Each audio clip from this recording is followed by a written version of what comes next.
ఒకవేళ నీ జీవితంలో ప్రార్థన అనే బలిపీఠం పడిపోయిందేమో. చాలామంది జీవితాల్లో ప్రార్థన లేదు. బయటికి సాక్ష్యాలు చెప్తూ ఉంటారు, బయటికి పరిచర్య చేస్తూ ఉంటారు, బయటికి మరి భక్తిగా కనబడుతూ ఉంటారు, కానీ ప్రార్థన లేకపోవడం అనేది చాలా తీవ్రమైన నష్టాన్ని మనకు తీసుకొస్తుంది.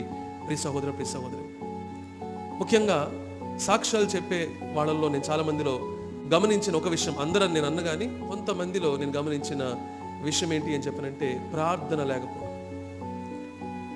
ఒక వ్యక్తిలో ఇలాంటి ప్రార్థన లేకపోవడాన్ని నేను గమనించి ఆ వ్యక్తితో కూడా చెప్పాను, నేను ప్రార్థన చేసుకోవాలి అని చెప్పాను, ప్రార్థనకు సమయం ఇవ్వాలి అని చెప్పాను.